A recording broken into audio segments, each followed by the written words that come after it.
ਸਾਰਿਆਂ ਨੂੰ ਸਤਿ ਸ਼੍ਰੀ ਅਕਾਲ। ਮੇਰਾ ਨਾਮ ਰਾਜਬੀਰ ਕੌਰ ਹੈ। ਮੈਂ ਬਾਬਾ ਨਾਮਦੇਵ ਸਰਕਾਰੀ ਸੀਨੀਅਰ ਸੈਕੰਡਰੀ ਸਕੂਲ ਘੁਮਾਣ ਜ਼ਿਲ੍ਹਾ ਗੁਰਦਾਸਪੁਰ ਵਿਖੇ ਬਤੌਰ ਪੰਜਾਬੀ ਮਿਸਟਰੈਸ ਕੰਮ ਕਰ ਰਹੀ ਹਾਂ।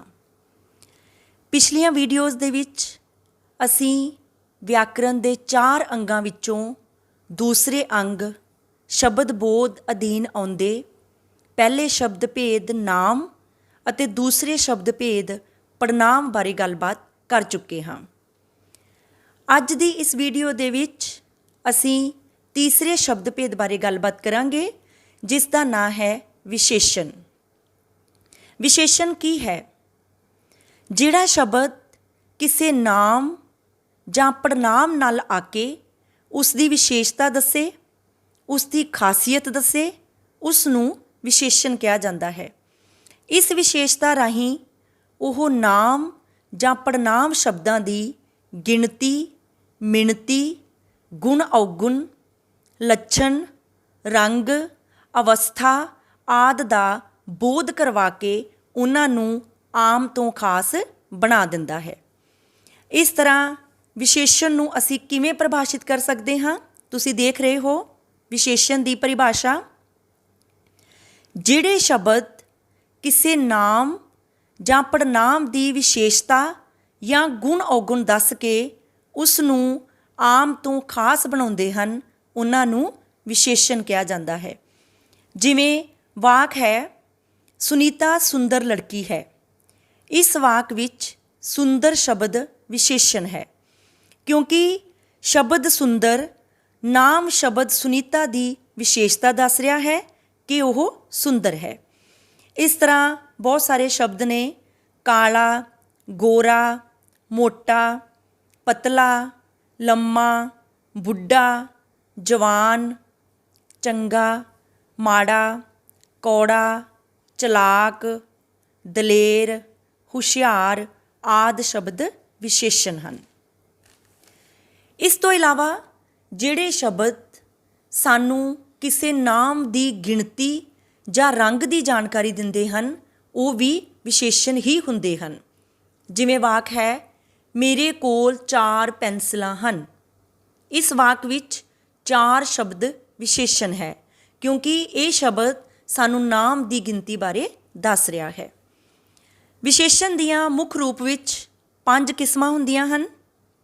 ਪਹਿਲੀ ਹੈ ਗੁਣਵਾਚਕ ਵਿਸ਼ੇਸ਼ਣ, ਦੂਸਰੀ ਹੈ ਗਿਣਤੀਵਾਚਕ ਵਿਸ਼ੇਸ਼ਣ ਜਾਂ ਸੰਖਿਆਵਾਚਕ ਵਿਸ਼ੇਸ਼ਣ, ਤੀਸਰੀ ਹੈ ਮਿਣਤੀਵਾਚਕ ਵਿਸ਼ੇਸ਼ਣ ਜਾਂ ਪਰਿਮਾਣਵਾਚਕ ਵਿਸ਼ੇਸ਼ਣ। ਵਿਸ਼ੇਸ਼ਣ ਦੀ ਚੌਥੀ ਕਿਸਮ ਹੈ ਨਿਸ਼ਚੈਵਾਚਕ ਵਿਸ਼ੇਸ਼ਣ ਅਤੇ ਪੰਜਵੀਂ ਕਿਸਮ ਹੈ ਪੜਨਾਮੀ ਵਿਸ਼ੇਸ਼ਣ। ਸਭ ਤੋਂ ਪਹਿਲਾਂ ਆਪਾਂ ਗੱਲ ਕਰਾਂਗੇ ਵਿਸ਼ੇਸ਼ਣ ਦੀ ਪਹਿਲੀ ਕਿਸਮ ਬਾਰੇ, ਜਿਸ ਦਾ ਨਾਂ ਹੈ ਗੁਣਵਾਚਕ ਵਿਸ਼ੇਸ਼ਣ। ਜਿਹੜਾ ਸ਼ਬਦ ਨਾਮ ਜਾਂ ਪੜਨਾਮ ਸ਼ਬਦਾਂ ਦੇ ਗੁਣ, ਔਗੁਣ, ਆਕਾਰ, ਅਵਸਥਾ ਆਦਿ ਦੱਸੇ, ਉਸ ਨੂੰ ਗੁਣਵਾਚਕ ਵਿਸ਼ੇਸ਼ਣ ਕਿਹਾ ਜਾਂਦਾ ਹੈ। ਜਿਵੇਂ ਸੁੰਦਰ ਲੜਕੀ, ਇਸ ਵਿੱਚ ਸੁੰਦਰ ਸ਼ਬਦ ਗੁਣਵਾਚਕ ਵਿਸ਼ੇਸ਼ਣ ਹੈ। ਬੁੱਢਾ ਵਿਅਕਤੀ, ਇਸ ਵਿੱਚ ਬੁੱਢਾ ਸ਼ਬਦ ਗੁਣਵਾਚਕ ਵਿਸ਼ੇਸ਼ਣ ਹੈ। ਕਾਲਾ ਘੋੜਾ, ਇਸ ਵਿੱਚ ਕਾਲਾ ਸ਼ਬਦ ਗੁਣਵਾਚਕ ਵਿਸ਼ੇਸ਼ਣ ਹੈ। ਚੰਗੇਰਾ ਰਹਿਣ ਸਹਿਣ, ਇਸ ਵਿੱਚ ਚੰਗੇਰਾ ਸ਼ਬਦ ਗੁਣਵਾਚਕ ਵਿਸ਼ੇਸ਼ਣ ਹੈ। ਬੇਈਮਾਨ ਆਦਮੀ, ਇਸ ਵਿੱਚ ਸ਼ਬਦ ਬੇਈਮਾਨ ਗੁਣਵਾਚਕ ਵਿਸ਼ੇਸ਼ਣ ਹੈ।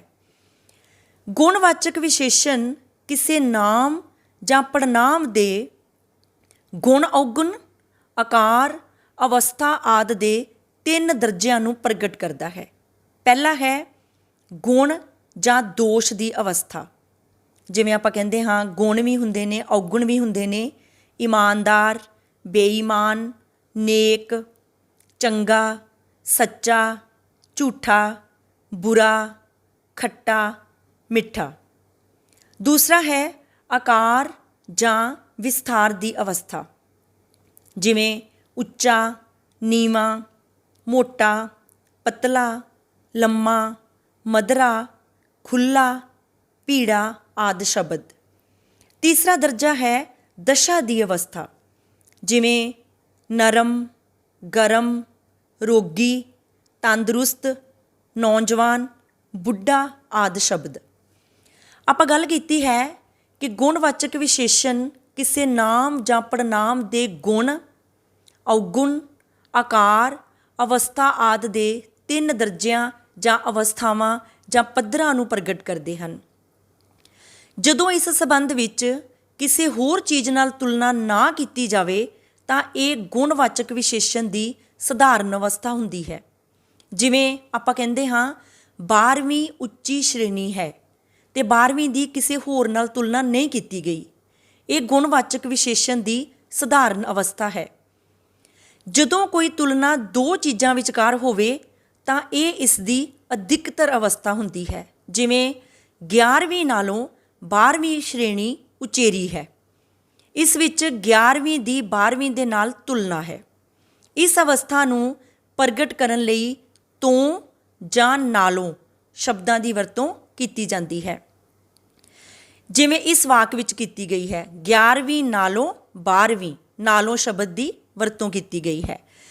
ਜਦੋਂ ਅਜਿਹੀ ਤੁਲਨਾ 2 ਤੋਂ ਵਧੇਕ ਨਾਵਾਂ ਜਾਂ ਪੜਨਾਵਾਂ ਵਿਚਕਾਰ ਇਸ ਪ੍ਰਕਾਰ ਕੀਤੀ ਹੋਵੇ ਕਿ ਤੁਲਨਾ ਕੀਤੇ ਜਾਣ ਵਾਲਾ ਪੱਖ ਕਿਸੇ ਇੱਕ ਵਿੱਚ ਸਭ ਤੋਂ ਵੱਧ ਦੱਸਿਆ ਜਾਵੇ ਤਾਂ ਇਹ ਗੁਣਵਾਚਕ ਵਿਸ਼ੇਸ਼ਣ ਦੀ ਅਧਿਕਤਰ ਅਵਸਥਾ ਹੁੰਦੀ ਹੈ। ਜਿਵੇਂ ਆਪਾਂ ਕਹਿੰਦੇ ਹਾਂ 12ਵੀਂ ਸਕੂਲ ਦੀ ਉੱਚਤਮ ਸ਼੍ਰੇਣੀ ਹੈ।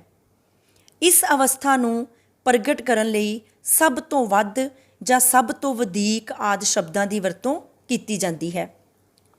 ਜਿਵੇਂ ਤੁਸੀਂ ਇਹ ਗੁਣਵਾਚਕ ਵਿਸ਼ੇਸ਼ਣ ਦੀਆਂ ਇਹ ਤਿੰਨੋਂ ਅਵਸਥਾਵਾਂ ਨੂੰ ਦੇਖ ਸਕਦੇ ਹੋ। ਪਹਿਲੀ ਹੈ ਸਧਾਰਨ ਅਵਸਥਾ, ਦੂਸਰੀ ਹੈ ਅਧਿਕਤਰ ਅਵਸਥਾ ਅਤੇ ਤੀਸਰੀ ਹੈ ਅਧਿਕਤਮ ਅਵਸਥਾ। ਚੰਗਾ ਸ਼ਬਦ ਸਧਾਰਨ ਅਵਸਥਾ ਹੈ, ਚੰਗੇਰਾ ਅਧਿਕਤਰ, ਸਭ ਤੋਂ ਚੰਗਾ ਅਧਿਕਤਮ। ਨਵੀਨ ਸ਼ਬਦ ਸਧਾਰਨ ਅਵਸਥਾ ਹੈ, ਨਵੀਨਤਰ ਅਧਿਕਤਰ, ਨਵੀਨਤਮ ਅਧਿਕਤਮ। ਵੱਧ ਸ਼ਬਦ ਸਧਾਰਨ ਅਵਸਥਾ ਨੂੰ ਬਿਆਨ ਕਰਦਾ ਹੈ, ਵਧੇਰਾ ਅਧਿਕਤਰ, ਸਭ ਤੋਂ ਵੱਧ ਅਧਿਕਤਮ। ਉੱਚਾ ਸ਼ਬਦ ਸਧਾਰਨ ਅਵਸਥਾ ਨੂੰ ਬਿਆਨ ਕਰਦਾ ਹੈ, ਉਚੇਰਾ ਅਧਿਕਤਰ ਅਵਸਥਾ ਨੂੰ, ਅਤੇ ਉੱਚਤਮ ਸ਼ਬਦ ਅਧਿਕਤਮ ਅਵਸਥਾ ਨੂੰ ਬਿਆਨ ਕਰਦਾ ਹੈ। ਸੋ ਇਹ ਸੀ ਵਿਸ਼ੇਸ਼ਣ ਦੀ ਪਹਿਲੀ ਕਿਸਮ, ਗੁਣਵਾਚਕ ਵਿਸ਼ੇਸ਼ਣ। ਵਿਸ਼ੇਸ਼ਣ ਦੀ ਦੂਸਰੀ ਕਿਸਮ ਦਾ ਨਾਂ ਹੈ ਗਿਣਤੀਵਾਚਕ ਵਿਸ਼ੇਸ਼ਣ ਜਾਂ ਸੰਖਿਆਵਾਚਕ ਵਿਸ਼ੇਸ਼ਣ। ਗਿਣਤੀਵਾਚਕ ਵਿਸ਼ੇਸ਼ਣ ਜਾਂ ਸੰਖਿਆਵਾਚਕ ਵਿਸ਼ੇਸ਼ਣ ਕੀ ਹੈ? ਜਿਹੜਾ ਸ਼ਬਦ ਕਿਸੇ ਨਾਮ ਜਾਂ ਪੜਨਾਮ ਸ਼ਬਦ ਦੀ ਗਿਣਤੀ ਦਾ ਗਿਆਨ ਦੇਵੇ ਉਸ ਨੂੰ ਗਿਣਤੀਵਾਚਕ ਵਿਸ਼ੇਸ਼ਣ ਜਾਂ ਸੰਖਿਆਵਾਚਕ ਵਿਸ਼ੇਸ਼ਣ ਕਿਹਾ ਜਾਂਦਾ ਹੈ। ਇਹ 2 ਪ੍ਰਕਾਰ ਦੇ ਹੁੰਦੇ ਹਨ, ਤੁਸੀਂ ਦੇਖ ਰਹੇ ਹੋ। ਪਹਿਲਾ ਹੈ ਨਿਸ਼ਚਿਤ ਗਿਣਤੀਵਾਚਕ ਵਿਸ਼ੇਸ਼ਣ ਜਾਂ ਸੰਖਿਆਵਾਚਕ ਵਿਸ਼ੇਸ਼ਣ, ਦੂਸਰਾ ਹੈ ਅਨਿਸ਼ਚਿਤ ਗਿਣਤੀਵਾਚਕ ਵਿਸ਼ੇਸ਼ਣ ਜਾਂ ਸੰਖਿਆਵਾਚਕ ਵਿਸ਼ੇਸ਼ਣ। ਨਿਸ਼ਚਿਤ ਸੰਖਿਆਵਾਚਕ ਵਿਸ਼ੇਸ਼ਣ ਕੀ ਹੁੰਦਾ ਹੈ? ਜਿਸ ਵਿਸ਼ੇਸ਼ਣ ਦੇ ਵਿੱਚ ਨਿਸ਼ਚਿਤ ਗਿਣਤੀ ਸੰਬੰਧੀ ਸ਼ਬਦ ਆਉਂਦੇ ਹਨ, ਜਿਵੇਂ 1, 2, 4, 5, 7, 10 ਆਦਿ।